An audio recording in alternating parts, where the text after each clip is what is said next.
Bonjour à tous. Aujourd'hui, dans cette vidéo, on va s'éloigner un peu de l'agglomération caennaise pour se rendre dans le pays d'Auge, et plus particulièrement dans un château-musée, le château-musée de Crèvecoeur qui me tient à cœur. Pour ceux qui ne connaissent pas, c'est un château à motte, construit au XIIe siècle par un seigneur issu d'une famille de Crèvecoeur un peu nébuleuse, dont on retrouve les traces dans la campagne d'Angleterre de Guillaume le Conquérant. Donc une motte castrale qui a dès ses débuts une forte vocation agricole, principalement de l'élevage du mouton et la culture du blé, ce qui lui permet de nourrir, d'approvisionner la contrée. Le château est aussi célèbre pour avoir été occupé durant la guerre de Cent Ans par une garnison de soldats anglais pendant plus de 30 ans. Anglais. J'aime pas moi les anglais.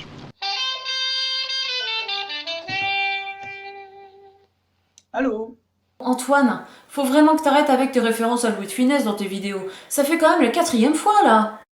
Ah oui, peut-être. Bref, les Anglais finissent par déguerpir en 1449, au moment où le roi Charles VII de France opère une contre-offensive contre les armées anglaises.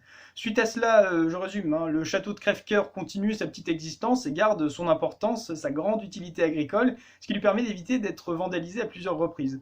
Mais il finit par irrémédiablement décliner au fil des siècles et presque abandonné, jusqu'en 1970, au moment où il est acquis par la fondation Schlumberger. La famille Schlumberger, c'est une famille qui a fait fortune dans l'industrie pétrolifère, tout particulièrement grâce aux inventions des frères Conrad et Marcel.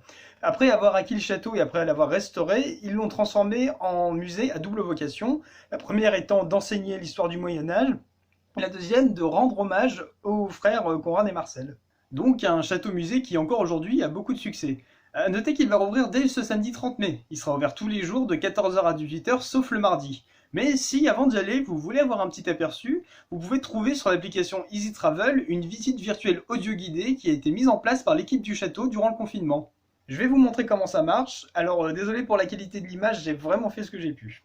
Avec l'application Easy Travel que vous pouvez télécharger dans Play Store, vous tapez dans la barre de recherche Château de Crèvecoeur et voyez, il y a deux visites disponibles, une visite adulte et une visite enfant. Donc on va commencer par la visite adulte. Voilà, on a tout le château, on a tout ce qui est visitable à Crèvecoeur-en-Auge, on a tous les bâtiments, toutes les pièces, tous les objets de collection. Chacun a le droit à sa rubrique et à son commentaire. On peut visiter dans l'ordre qu'on veut, moi je l'ai fait par ordre chronologique en tout cas. Donc on appuie sur Play et voilà, on a un commentaire audio qui nous fait la visite du château de Crèvecoeur. C'est assez court, les commentaires, je crois que le plus long doit faire 2 minutes 20, bref, c'est pas assommant. Donc on visite le château librement, on écoute et réécoute à volonté tous ces commentaires audio. D'un point de vue ergonomique, c'est vraiment très bien agencé, c'est très intuitif, c'est pas prise de tête. Et encore une fois, la visite est très libre. Vous voyez, on peut faire défiler les photos de chaque rubrique, de chaque commentaire audio comme on veut. Il faut juste essayer d'être un petit peu synchro avec ce qui est énoncé. Et comme vous pouvez le voir en appuyant sur le petit i là, on peut avoir accès à l'audio guide, mais sous forme de texte. C'est mot pour mot le commentaire audio, sans aucun doute pour les malentendants.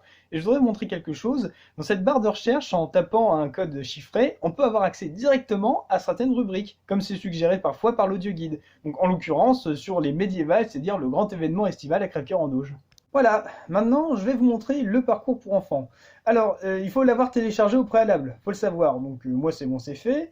On appuie sur commencer et hop, on a accès à une carte interactive du château. Vous voyez, en appuyant sur un chiffre, on a accès à telle ou telle partie du château, en l'occurrence la porterie, et à chaque fois, il y a un texte et un audio guide sur le lieu en question. Bien évidemment, le contenu est simplifié pour rester accessible aux enfants. Voilà, on se promène comme on veut dans le château de Crèvecoeur. Là, en l'occurrence, je me rends dans la salle seigneuriale. Vous pouvez constater qu'en plus du texte, du commentaire audio et des images, pour chaque rubrique, il y a un quiz. Bref, un parcours, ma foi, très ludique. Bon, pour ce qui est du fond de la visite, je vais pas trop en parler dans cette vidéo, je le détaille davantage dans ma chronique écrite que je vous invite plus que jamais à aller lire.